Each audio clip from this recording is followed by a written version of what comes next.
Hello friends. तो कैसे हैं आप सभी लोग। स्वागत है आप सभी का आपके अपने चैनल SPP स्टडी में।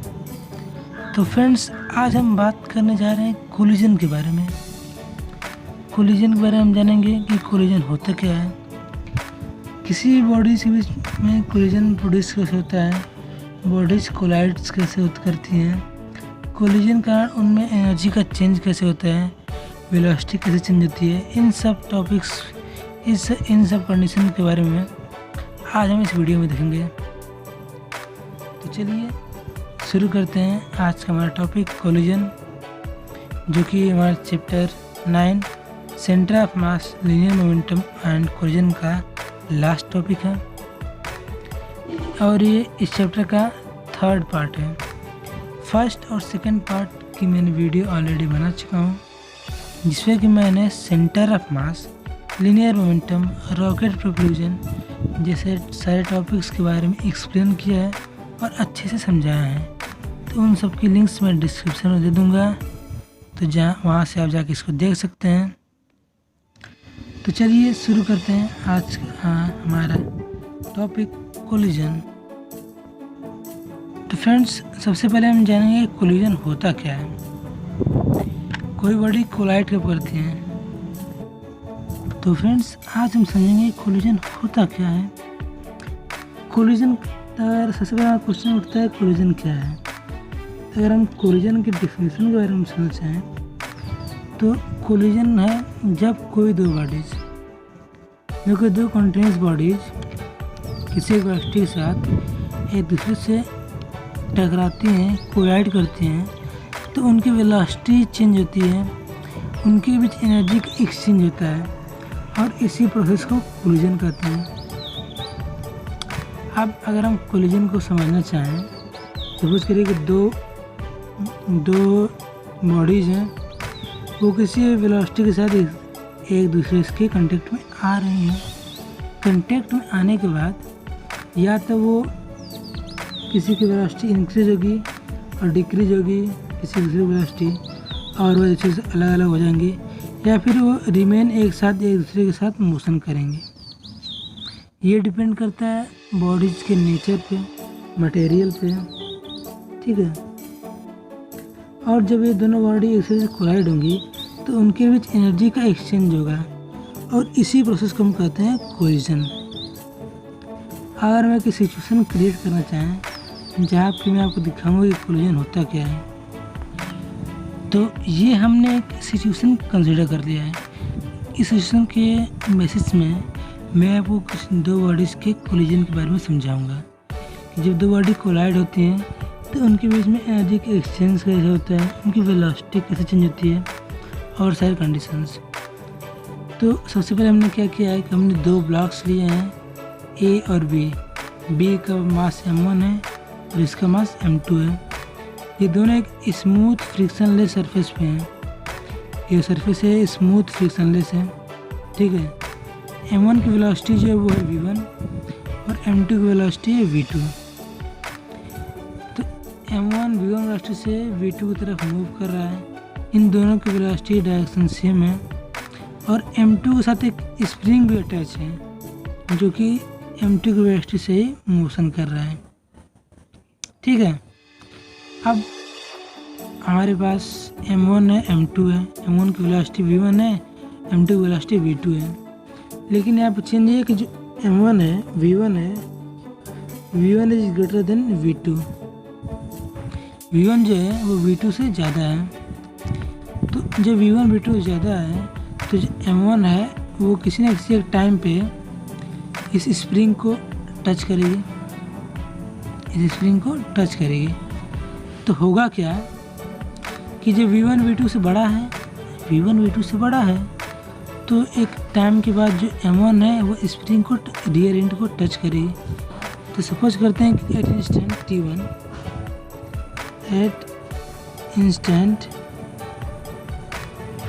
T1 पे M1 स्प्रिंग के रियर एंड को टच करती है।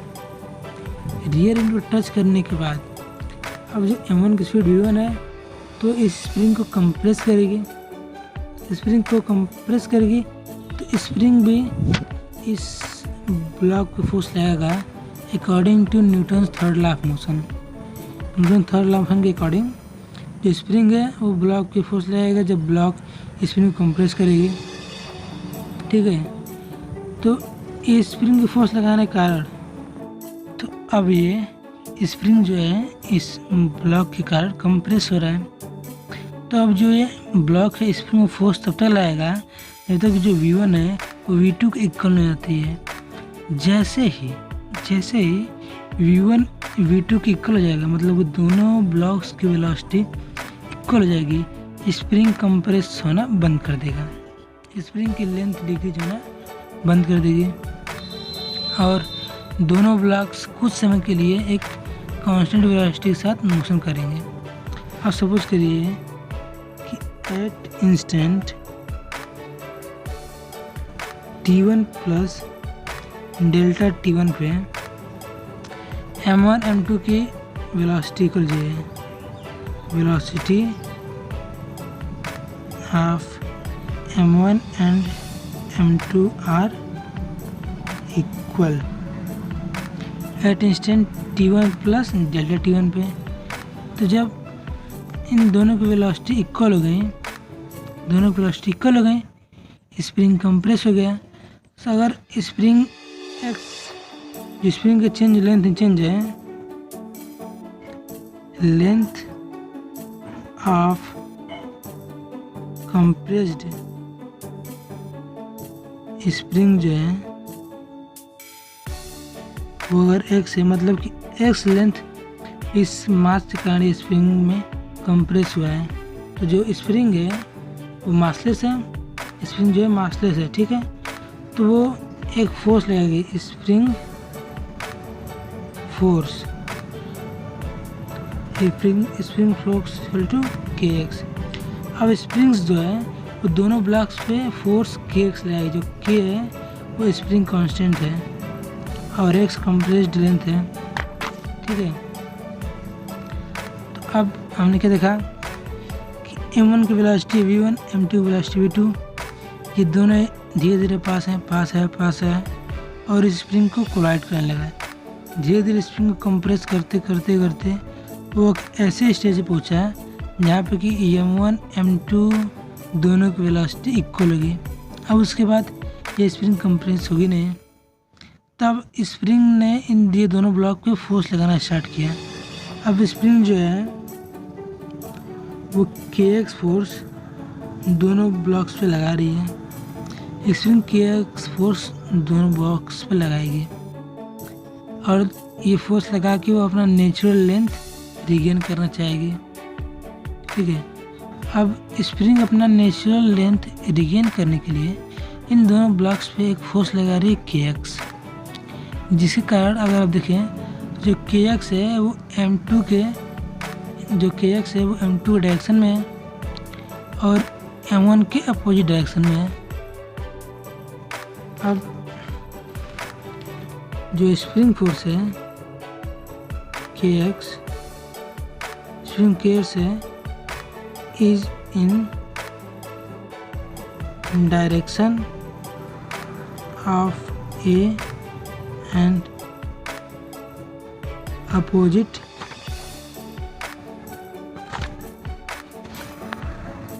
अब kx जो है वो एक डायरेक्शन में है और अपोजिट बी डायरेक्शन में, इसी कारण ए जो है वो एक्सीलरेट होगा और बी जो है वो डी एक्सीलरेट होगा। तो अब टोटली हुआ क्या, ये ब्लॉक का वेलोसिटी m1 की वेलोसिटी ज़्यादा थी, m2 की वेलोसिटी कम थी, ये दोनों अटैच हुए, स्प्रिंग कंप्रेस हुई। अब स्प्रिंग ने फोर्स लगाया तो वो m1 के डायरेक्शन में है लेकिन m2 के अपोजिट डायरेक्शन में है। ठीक, तो दोनों स्प्रिंग की फोर्स लगाने के कारण फिर से दोनों ब्लॉक्स अलग हो गए, लेकिन अलग होने के बाद कंडीशन क्या हुआ कि m2 की जो वेलोसिटी है वो इंक्रीज हो गई और m1 की वेलोसिटी डिक्रीज हो गई, m2 की वेलोसिटी इंक्रीज हो गई और m1 की वेलोसिटी डिक्रीज हो गई। अब अगर आप फंडामेंटली देखें तो यहाँ पे एक्चुअली क्या है, change of energy, transfer of energy. m1 की एनर्जी जो है वो m2 में ट्रांसफ़र हो गई है, जिसके कारण m2 की वेलोसिटी इंक्रीज हो गई है और m1 की वेलोसिटी डिक्रीज हो गई है। सिंपली बस हुआ यही है, इतने पूरे कंडीशंस में सिंपली सिर्फ एक्सचेंज ऑफ एनर्जी हुआ है। तो अब बात आती है कि जो स्प्रिंग है इन दोनों ब्लॉक्स पे फोर्स कब तक लगाएगी।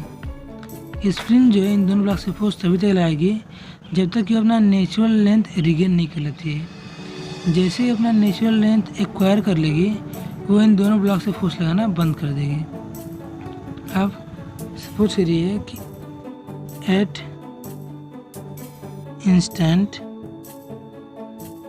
t1 plus delta t1 plus delta t2, इस इंस्टेंट पे जो स्प्रिंग है, स्प्रिंग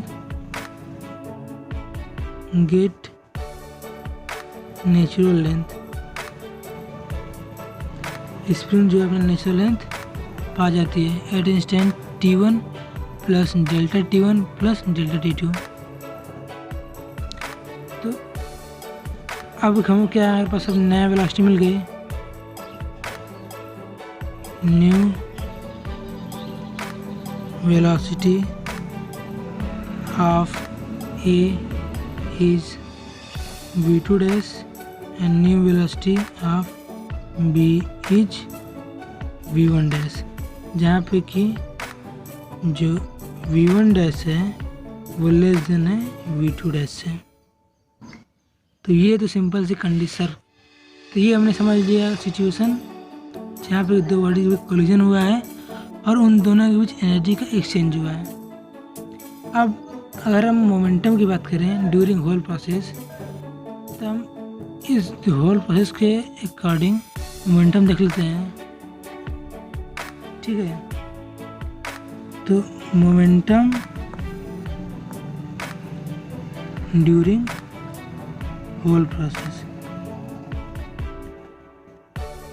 तो अगर आप ध्यान दें तो होल टोटली प्रोसेस में सिर्फ और सिर्फ 3 इंस्टेंट हैं। t1 जब m1 ने स्प्रिंग को टच किया, t1 प्लस डेल्टा t1 जब m1 और m2 की वेलोसिटी कांस्टेंट हो गई और स्प्रिंग कंप्रेस होना बंद कर दिया, और थर्ड इंस्टेंट है t1 plus delta t1 plus delta t2 जब जो स्प्रिंग है वो फिर से अपना नेचुरल लेंथ रिगेन कर लेती है और m2 की वेलोसिटी m1 से इंक्रीज हो जाती है। सबसे पहले हम देखते हैं momentum before instant t1। Before t1 momentum हो क्या होगा, p equal to m1 v1 plus m2 v2। ठीक है, at time t1 at t1 plus delta t1, जब time t1 plus delta t1 में p equal to m1 v plus m2 v, क्योंकि m1 और m2 दोनों की velocity equal हो गई थी। अब फाइनली जब कांटेक्ट टूट गया तो जो न्यू वेलोसिटी है वो v1 dash and v2 dash है, जहाँ पे कि v2 डैश जो है v1 से v1 डैश से ज़्यादा है। तो after instant t1 plus delta t1 plus delta t2 p equal to m1 v1 dash plus m2 v2 dash. It means कि before collision, after collision, during collision जो momentum है वो constant है। Momentum remains constant before, after and during the collision। Collision के before, after और during collision जो momentum है वो कांस्टेंट है। अब ये कैसे हुआ, तो यहाँ पे वर्क कर रहा है principle of conservation of linear momentum. Principle of conservation of linear momentum. इसका मतलब कि जो होल प्रोसेस है ड्यूरिंग द कोलिजन, इस पर कोई एक एक्सटर्नल फोर्स एक्ट हुआ ही नहीं है। स्प्रिंग मासलेस है तो वो दोनों ब्लॉक्स पे इक्वल फोर्स लगाएगी, और ड्यूरिंग होल प्रोसेस कोई एक्सटर्नल फोर्स एक्ट नहीं हुआ है, जिसके कारण वो जो P है वो कांस्टेंट है। P remains constant due to no external force. किसी एक्सटर्नल फोर्स न होने के कारण जो मोमेंटम है वो during the whole process constant रही है। तो हमने अब तक क्या समझा? हमने कोलिजन समझा, एक सिचुएशन कंसिडर किया, उस सिचुएशन के बीच में हमने देखा कि वेलोसिटी कैसे चेंज होती है, फिर हमने देखा कि momentum during the whole process कैसे होता है। अब हम देख लेते हैं कि during the collision energy change कैसे हो रहा है। ठीक है, तो अब हम देख लेते हैं कि इस टोटल होल प्रोसेस के दौरान एनर्जी चेंज कैसे कैसे हुई है। सबसे पहली बात, जो ये मोशन है ये हॉरिजॉन्टल मोशन है। सबसे पहले हम कंसिडर करें कि एक हॉरिजॉन्टल मोशन है। ठीक है, फ्रिक्शनलेस सरफेस है, फ्रिक्शनलेस सरफेस है, तो हॉरिजॉन्टल मोशन का कारण ग्रेविटेशनल पोटेंशियल जीरो होगा, और sum of kinetic energy plus elastic potential energy constant होगी।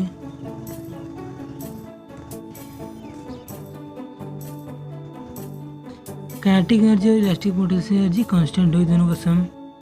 ठीक है, अब सबसे पहले हम देखते हैं टोटल एनर्जी ऑफ सिस्टम। जबकि जो स्प्रिंग है वो कंप्रेस्ड है एक्स, व्हेन स्प्रिंग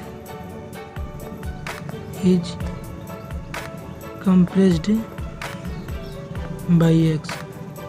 हम सबसे पहले ये सिचुएशन इसलिए ले रहे हैं क्योंकि स्प्रिंग के कंप्रेशन के कारण ही इन दोनों बॉडीज के बीच में एनर्जी का इंटरचेंज हुआ है। हालांकि कोई लॉस ऑफ एनर्जी हुई नहीं है। ड्यूरिंग द होल प्रोसेस सिर्फ एनर्जी एक पार्टिकल से एक बॉडी से दूसरी बॉडी में ट्रांसफ़र हुआ है। टोटल एनर्जी सिस्टम जो है वो रिमेन्स कांस्टेंट है। तो आप सपोज करिए कि जब जो स्प्रिंग है वो कोई एक x compressed x distance compress की गई है, तो उसमें उसकी इलास्टिक पोटेंशियल एनर्जी होगी, इलास्टिक पोटेंशियल एनर्जी होगी 1/2 के एक्स स्क्वायर। तो टोटल एनर्जी ऑफ सिस्टम हो जाएगा उस समय। सपोज करते हैं कि जब spring x D length compress की गई है उस समय एट दैट टाइम जो वेलोसिटी थी वो u1 और u2 थी। ठीक है, तो total energy system, total energy of system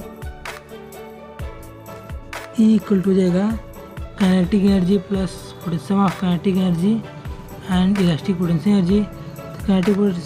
kinetic potential energy क्या होगा 1/2 m u1 square plus 1/2 m u2 square plus elastic potential energy 1/2 kx square.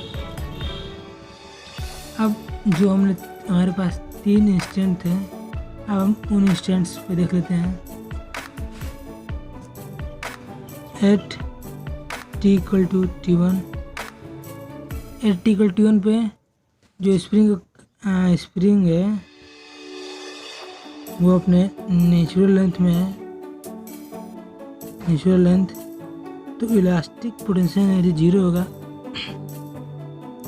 ठीक है, तो उस कंडीशन में total energy E equal to हो जाएगा 1/2 m1 v1 square plus 1/2 m2 v2 square. इसको हम दे देते हैं इक्वेशन फर्स्ट। ठीक है, अब at time t equal to t1 पे, at time t equal to t1 plus delta t1। इस कंडीशन में क्या था कि u1 और u2 दोनों इक्वल टू v थे और जो कंप्रेशन था वो मैक्सिमम था। ठीक है, तो इस कंडीशन में टोटल एनर्जी इक्वल टू हो जाएगा 1/2 m1 plus m2 into bracket दोनों की कॉन्स्टेंट वेलोसिटी थी v square plus elastic potential energy 1/2 k x maximum, जितना मैक्सिमम कंप्रेस हो सकता है वो 1/2 kx स्क्वायर। तो at instant t equal to t1 plus delta t1 पे जो टोटल एनर्जी सिस्टम था वो था 1/2 in bracket m1 plus m2 bracket close into v square plus 1/2 k x max का स्क्वायर। अब आफ्टर इंस्टेंट हमें दो इंस्टेंट हो गया, at t equal to t1 plus delta t1 और अब after t equal to t1 plus delta t1 plus delta t2। फिर से जो स्प्रिंग है वो अपनी नेचुरल लेंथ में आ जाएगी, तो इलास्टिक पोटेंशियल एनर्जी जीरो हो जाएगा, बचेगा सिर्फ काइनेटिक एनर्जी। तो उस कंडीशन में काइनेटिक एनर्जी होगा 1/2 m1 v1 dash square plus 1/2 m2 v2 dash square equal to e। ये होगा इक्वेशन सेकेंड। ठीक है, अब from equation first and second, equation first second का अगर हम कंपेयर करते हैं वो मिलेगा 1/2 m1 v1 square plus 1/2 m2 v2 square is equal to 1/2 m1 v1 dash square plus 1/2 m2 v2 dash square. It means कि जो काइनेटिक एनर्जी बिफोर कोलिजन है वो इक्वल टू है काइनेटिक एनर्जी आफ्टर कोलिजन।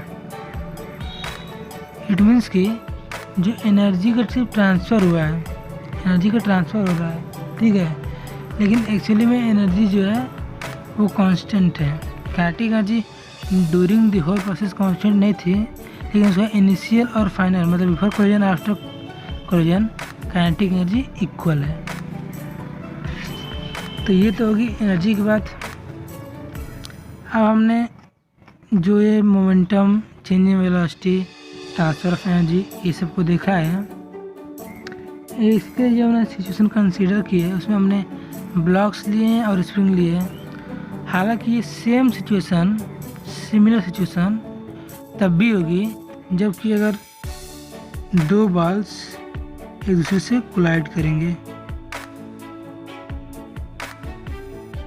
अगर दो balls, इसका velocity v1 है, इसका वेलोसिटी v2 है, ये भी जब एक दूसरे से कोलाइड करेंगे एक स्मूथ फ्रिक्शनलेस सरफेस पे, तो सिचुएशन होगा वो सिमिलर ही होगा। अब हमने बॉल की बात ही कर ली है, तो चलिए इसी सिचुएशन से हम आगे के कोलिजन के टाइप्स के बारे में समझते हैं। तो आप सपोज कीजिए कि जो ये स्मॉल बॉल है इसकी वेलोसिटी v1 और इसकी वेलोसिटी v2। v1 जो है वो ग्रेटर देन v2 है, ठीक है, लेकिन मतलब जो v1 है वो v2 ज़्यादा है, लेकिन जो सरफेस इन दोनों कांटेक्ट में है उसके जो वेलोसिटी होगी वो सेम होगी। अब जब ये बॉल इस बॉल से टकराई होगी तो जो दोनों बॉल से वो डिफॉर्म हो गई हैं, दोनों बॉल्स के बीच में डिफॉर्मेशन हुआ है, डिफॉर्मेशन, ठीक है, जिसके कारण जो है काइनेटिक एनर्जी कन्वर्ट हो गया है इलास्टिक पोटेंशियल एनर्जी में। काइनेटिक एनर्जी कन्वर्ट हो गया इलास्टिक पोटेंशियल एनर्जी में डिफॉर्मेशन कारण। अब यहाँ पे एक्चुअली में तो लॉस ऑफ काइनेटिक एनर्जी हो गया। अब ये काइनेटिक एनर्जी वापस से इलास्टिक पोटेंशियल एनर्जी वापस से काइनेटिक एनर्जी में आएगा नहीं आएगा, ये डिपेंड करता है बॉल के ऊपर, ठीक है, बॉल के नेचर के ऊपर। तो ये बॉल, ये स्मॉलर बॉल है, इसकी वेलोसिटी v1 है, लार्जर बॉल की वेलोसिटी v2 है। v1 v2 से टच हुआ, v1 v2 को से टच होता है, जिसके कारण इन दोनों के सरफेस डिफॉर्म होते हैं और kinetic energy elastic potential energy में कन्वर्ट हो जाती है। हालांकि इस कंडीशन में जो टोटल मोमेंटम होगा वो बॉल का remains constant, total momentum remains constant, मतलब कि मोमेंटम चेंज नहीं होगा। अब बात कर लेते हैं काइनेटिक एनर्जी की। अब अगर बॉडी परफेक्टली इलास्टिक है तो बॉडी के अंदर एक फोर्स डेवलप होगा जो कि अपना ओरिजिनल शेप रिगेन करना चाहेगा, रिगेन ओरिजिनल शेप। जब ओरिजिनल शेप रिगेन करेगा तब क्या होगा कि जो इलास्टिक पोटेंशियल एनर्जी है, इलास्टिक पोटेंशियल एनर्जी वो टोटली कन्वर्ट हो जाएगी काइनेटिक एनर्जी में, ठीक है। Elastic potential energy totally convert हो जाएगी काइनेटिक एनर्जी में, और जो दोनों बॉडीज है वो कोलाइड कर जाएंगी, सॉरी, इलास्टिक पोटेंशियल एनर्जी जो कन्वर्ट हो जाएगी काइनेटिक एनर्जी में और दोनों बॉडी उससे दूर जाएंगी, डिफर, ठीक। और इस टाइप कोलिजन को हम कहते हैं such a collision is called elastic collision, such a collision is called elastic collision. मतलब कि जब दोनों बॉडी अटैच हुई, इनमें डिफॉर्मेशन प्रोड्यूस हुआ, काइनेटिक एनर्जी भी इलास्टिक पोटेंशियल एनर्जी में कन्वर्ट हो गया, ठीक है। अब अगर दोनों बॉडी परफेक्टली इलास्टिक बॉडीज हैं तो उनके बीच में फोर्स डेवलप होगा जो कि अपना ओरिजिनल शेप रिगेन करना चाहेगा, जिसके कारण इलास्टिक पोटेंशियल एनर्जी फिर से काइनेटिक एनर्जी में कन्वर्ट हो जाएगी और ये दोनों बॉडी एक दूसरे से डिफर हो जाएंगी, ठीक है। और इसी कोलिजन को हम कहते हैं such a collision is called elastic collision. अब इलास्टिक कोलिजन में final initial kinetic energy equal to होगा फाइनल काइनेटिक एनर्जी के। अब दूसरा कंडीशन देख लेते हैं, for perfectly inelastic bodies. Perfectly inelastic body में क्या होता है कि there is no tendency to regain original shape. इन बॉडीज के अंदर कोई टेंडेंसी नहीं होती है कि ये फिर से अपना ओरिजिनल शेप रिगेन कर लें, ठीक है। तो ऐसे बॉडीज हम कहते हैं ऐसे बॉडीज में जो कोलिजन होता है तो हम कहते हैं इन इलास्टिक कोलिजन, जिसके कारण यहाँ पर actual loss of kinetic energy हुआ है, not the loss of, total energy में लॉस नहीं हुआ, टोटल एनर्जी रिमेंस कांस्टेंट है, सिर्फ और सिर्फ काइनेटिक एनर्जी लॉस हुआ है जो कि कन्वर्ट हो गई है पोटेंशियल एनर्जी में। तो इस प्रकार के कोलिजन को हम कहते हैं inelastic collision. Such collision are called in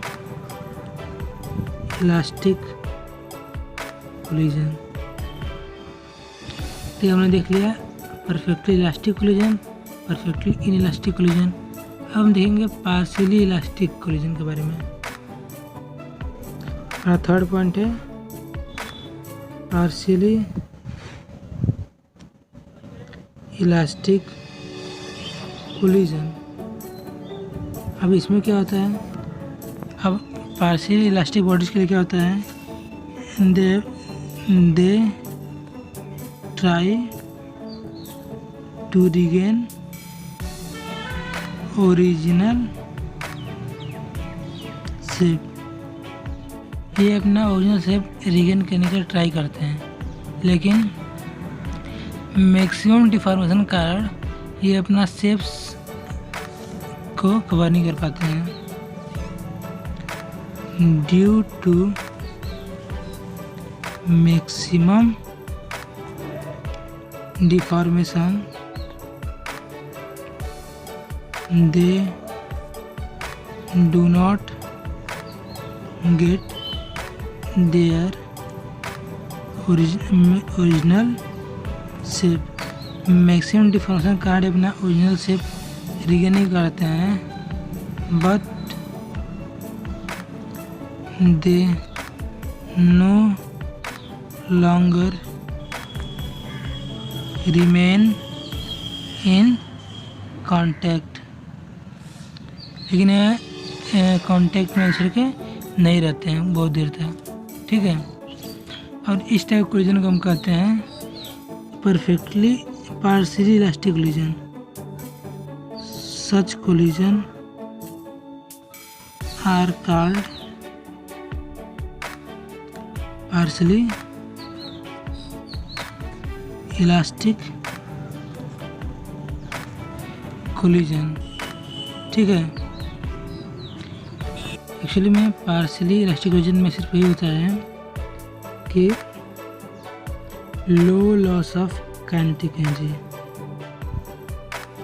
kinetic energy का लॉस कम होता है। अब अगर हम इलास्टिक कोलिजन, इनइलास्टिक कोलिजन और पार्शियली इलास्टिक कोलिजन में काइनेटिक एनर्जी के चेंजेस को अगर देखना चाहें तो हमारे पास इस तरह देख सकते हैं।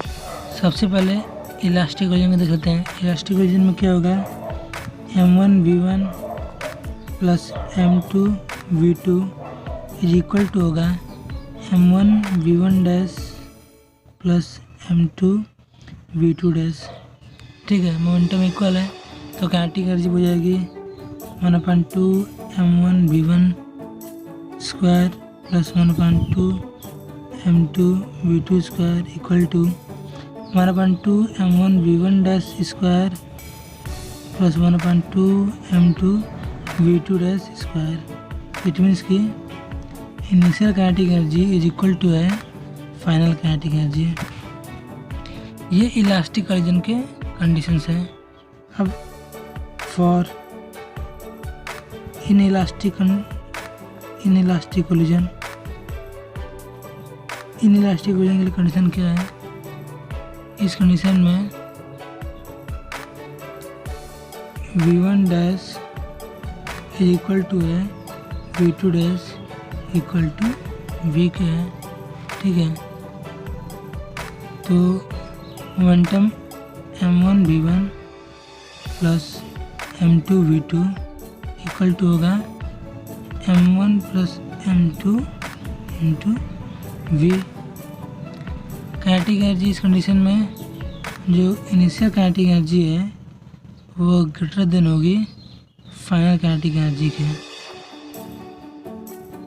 तो ये हो गया इनइलास्टिक कोलिजन के conditions for partially elastic collision. Partial elastic collision के लिए हम कंडीशन देख लेते हैं कि इसके लिए कंडीशन क्या होगी। इसके लिए कंडीशन क्या होगी, momentum m1v1 plus m2v2 equal to होगा m1v1 dash plus m2v2 dash.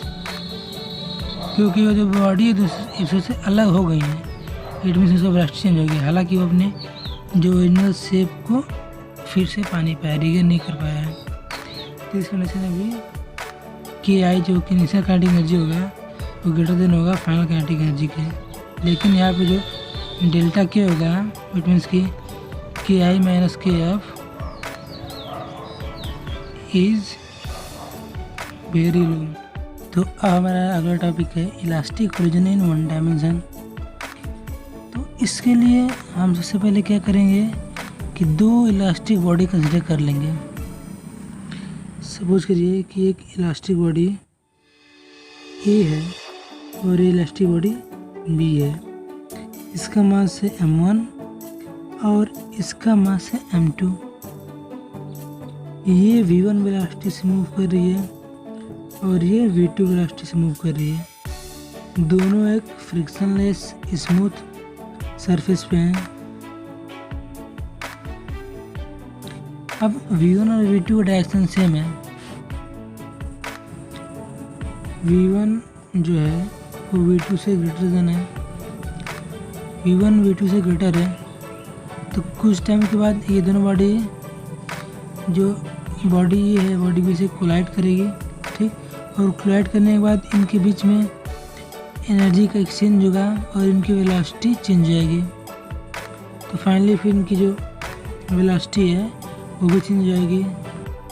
तो फाइनल वेलोसिटी हो जाएगी उसकी जगह ए बी। अब इनकी जो फाइनल वेलोसिटी हो गई है वो m1 की हो गई है v1 डैश और m2 की हो गई है v2 dash.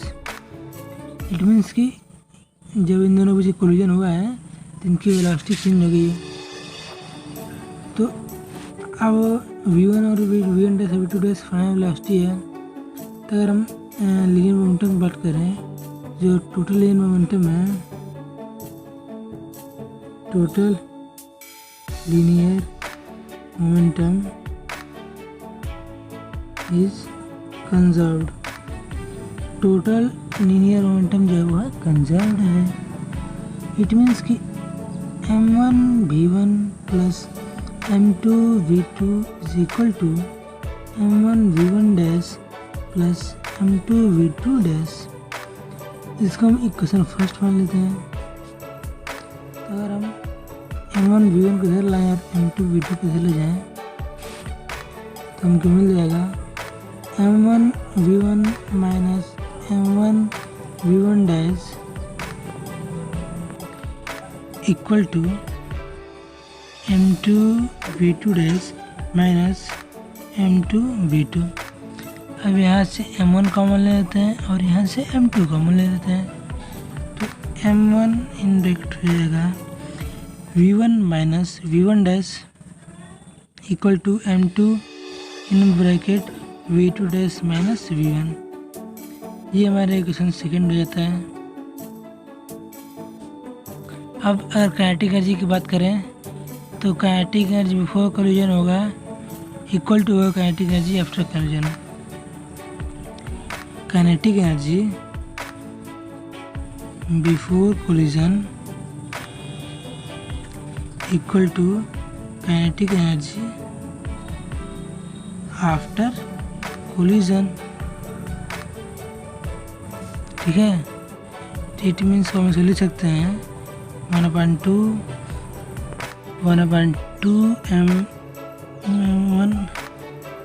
m1 v1 square plus 1/2 m2 v2 square is equal to 1/2 m1 v1 dash square plus 1/2 m2 v2 dash square. अब हम 1/2 दोनों साइड से 1/2 कॉमन ले लेंगे तो इसे कैंसिल कर देंगे।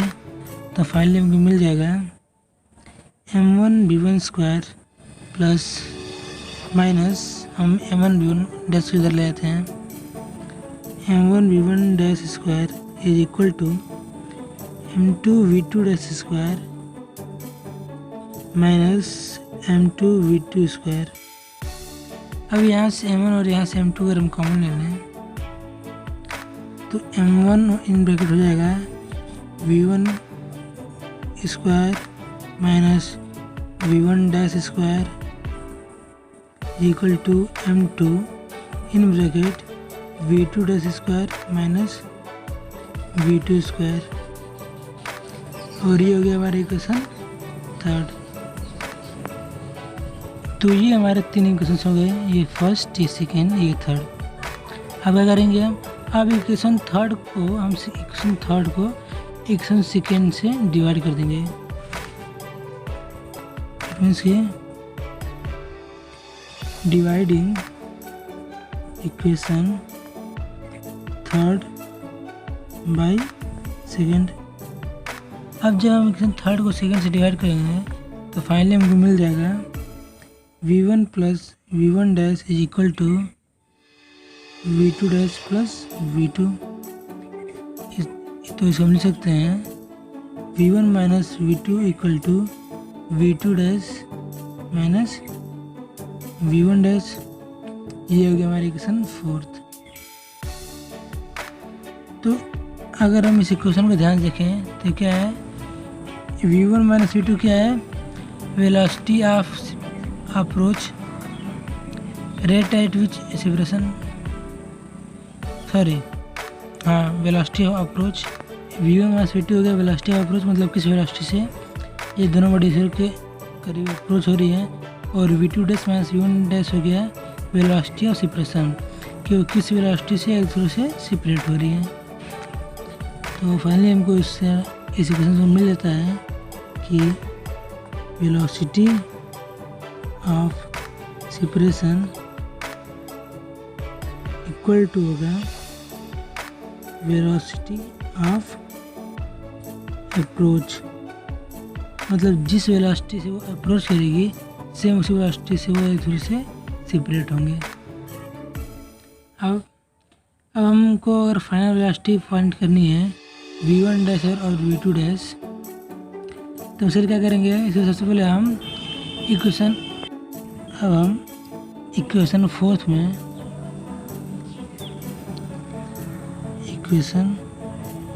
में m2 से मल्टीप्लाई कर देंगे, then subtract from equation first, मतलब कि हमने इक्वेशन फोर्थ में m2 से मल्टीप्लाई किया, फिर उसको इक्वेशन फर्स्ट से सब्ट्रैक्ट कर दिया।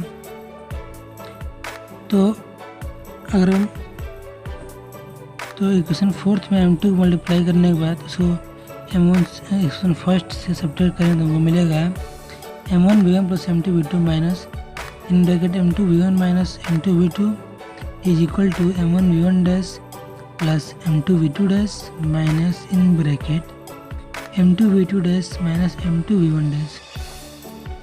तो फाइनली हमको मिल जाएगा 2m2 v2 plus m1 minus m2 in bracket v1 is equal to m1 plus m2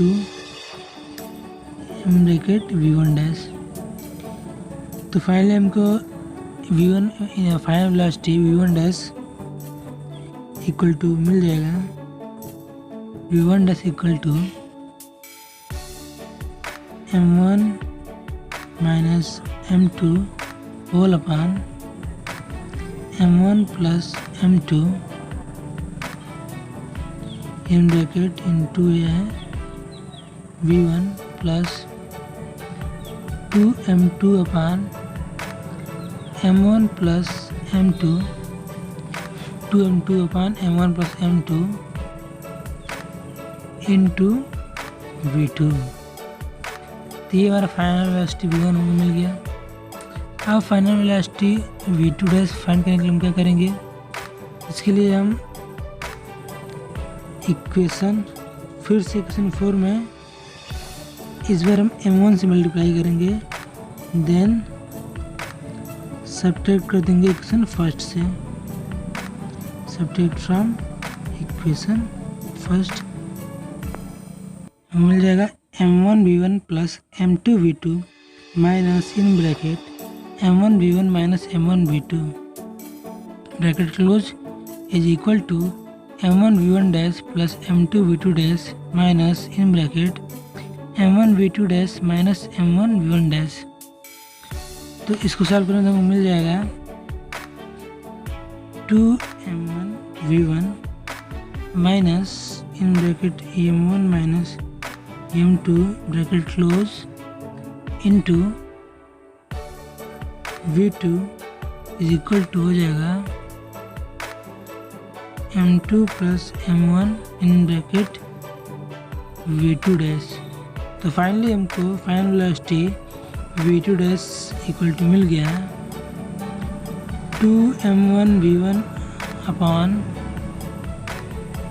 m1 plus m2 minus m1 minus m2 into v2 whole upon m1 plus m2। तो ये final velocity v1 dash और v2 dash हमको मिल चुकी है for a perfectly elastic collision के लिए in one dimension. अब हम कुछ स्पेशल केस देख लेते हैं। सबसे पहला स्पेशल केस है elastic collision between heavy body and A light body.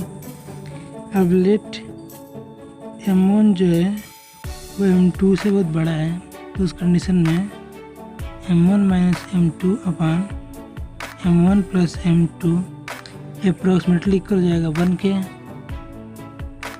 2m2 upon m1 plus m2 approximately equal हो जाएगा 0 के, और 2m1 upon m1 plus m2 approximately equal हो जाएगा 2 के।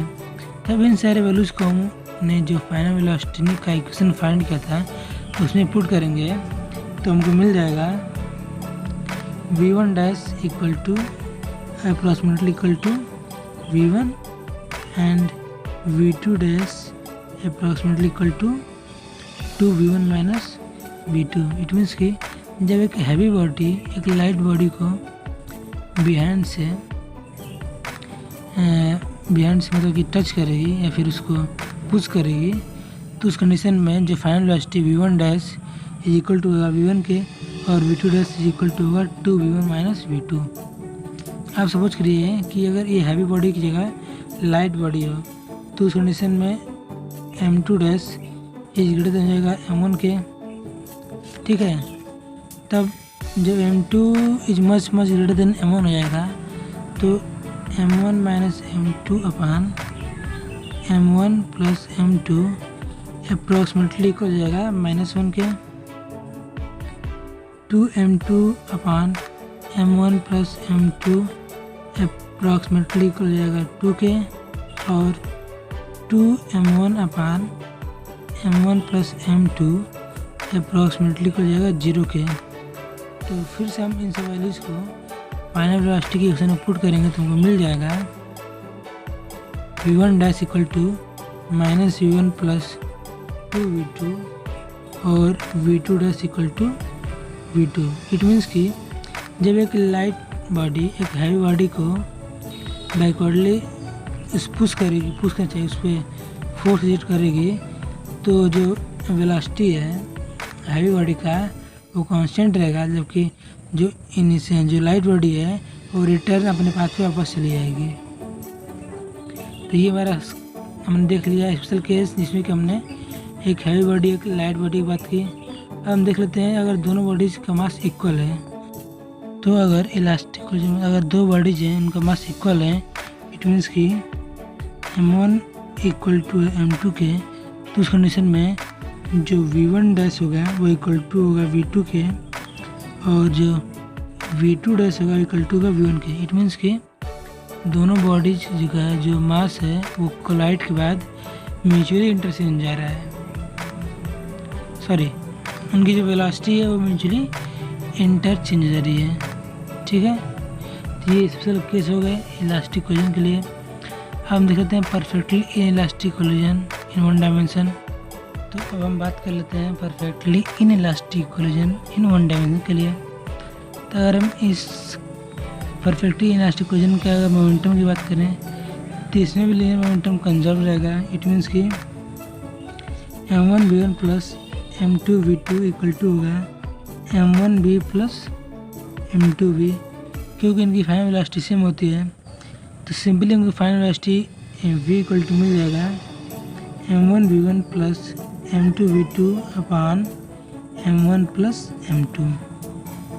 तो हमको फाइनल वेलोसिटी मिल गया in perfectly inelastic collision में। अगर हम लॉस ऑफ काइनेटिक एनर्जी की बात करें, लॉस ऑफ काइनेटिक एनर्जी, ठीक है, तो बिफोर कोलिजन से पहले before collision kinetic energy equal to था 1/2 m1v1 square plus 1/2 m2v2 square, ठीक है।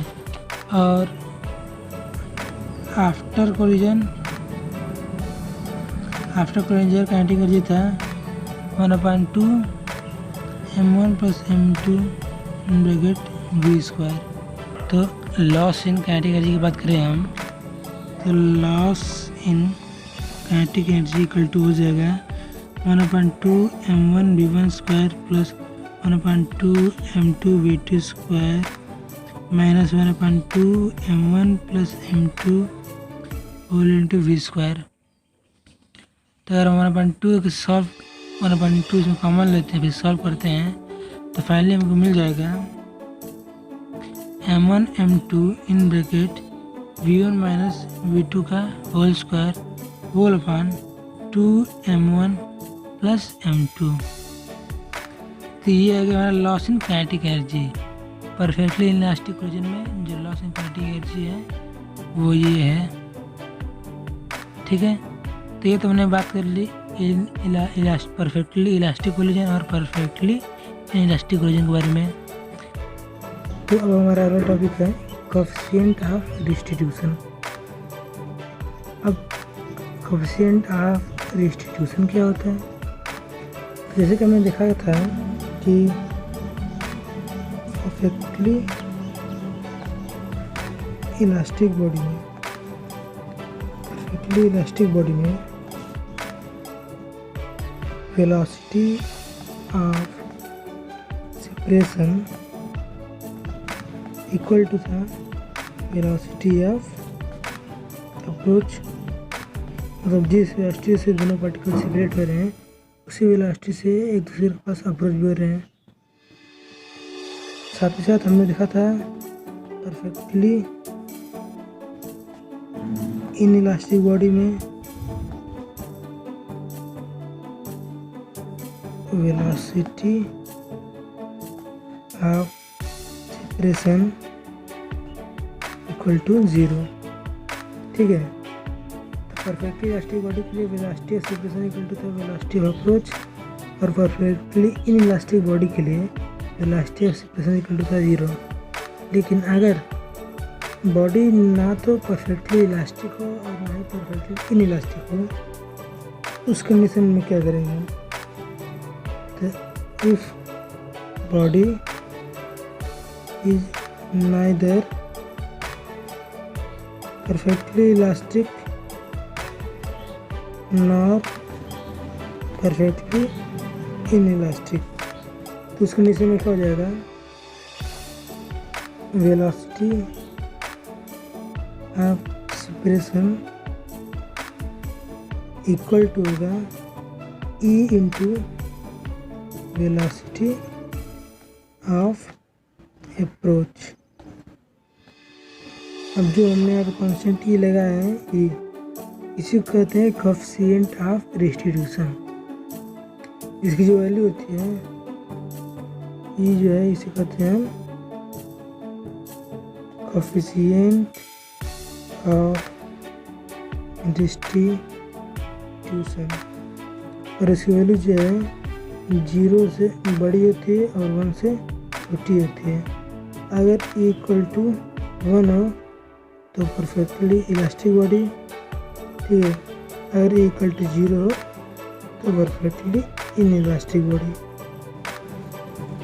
ये हमारा छोटा सा टॉपिक था कोएफिशिएंट ऑफ डिस्ट्रीब्यूशन, जिसको हम स्मॉल से डिनोट करते हैं, जिसकी वैल्यू 0 से बड़ी और 1 से छोटी होती है, ठीक है। अगर बॉडी ना तो परफेक्टली इलास्टिक हो ना ही परफेक्टली इनइलास्टिक हो तो उस कंडीशन में velocity of separation equal to हो जाता है E into velocity of approach. तो ये तो हमने बात कर ली कोएफिशिएंट ऑफ डिस्ट्रीब्यूशन की। अब हम बात करेंगे हमारे चैप्टर के last topic impulse and impulsive force के बारे में। हम देखेंगे कि इम्पल्स क्या होता है, इम्पल्सिव फोर्स क्या होते हैं, ये कैसे वर्क करते हैं। तो हम देख लेते हैं कि इम्पल्स और इम्पल्सिव फोर्स क्या होते हैं। तो ऐसे पर कहते हैं अगर इम्पल्स और इम्पल्सिव फोर्स जब दो बॉडी कोलाइड करती हैं तभी उनमें प्रोड्यूस होता है। अब सपोज करिए कि ये दो बॉडीज हैं ए और बी,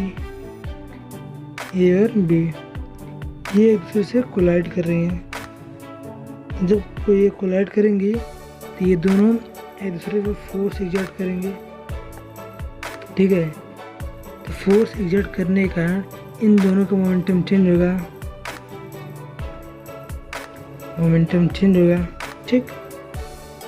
अब आप कहेंगे कि हमने तब तक पढ़ा है कि momentum during the whole process constant है क्योंकि कोई एक्सटर्नल फोर्स नहीं लग रहा है।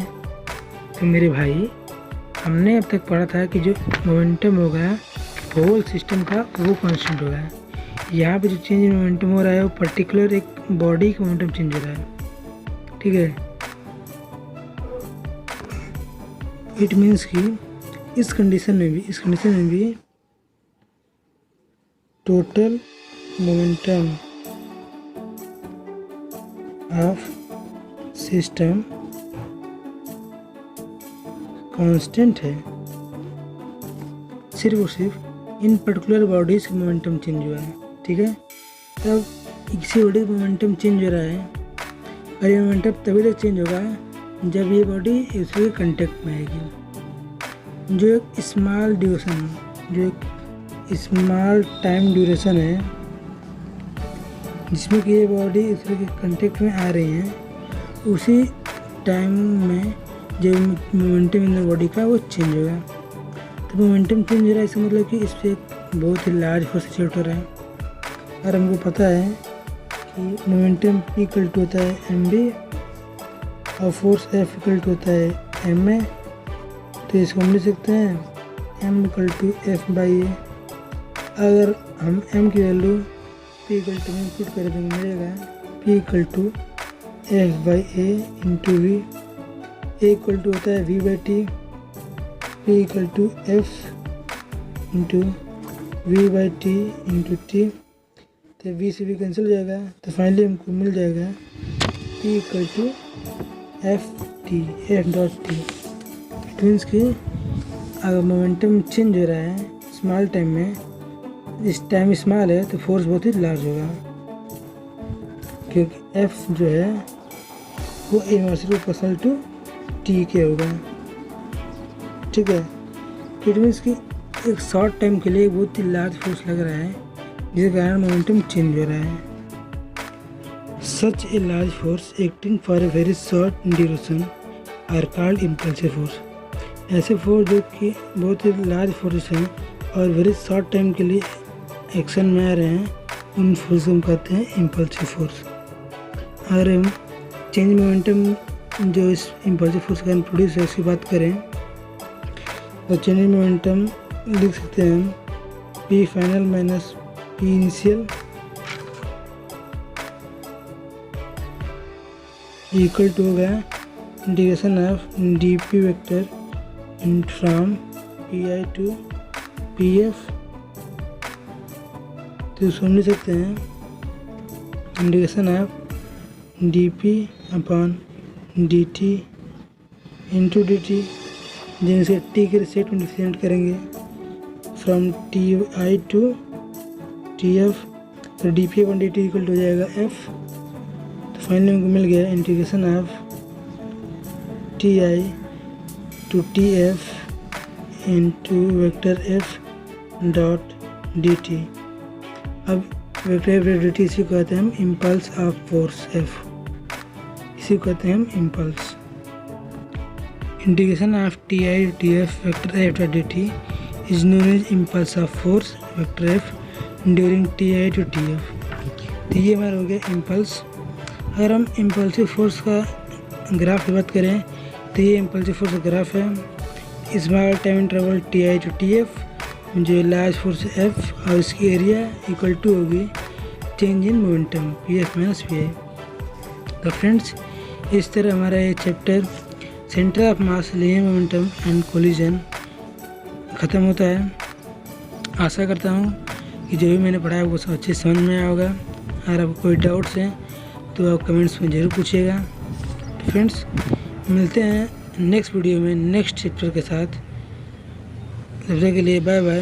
और हाँ, अगर आपको वीडियो पसंद आई हो तो वीडियो को लाइक करिएगा, शेयर करिएगा और हमारे चैनल को सब्सक्राइब करिएगा।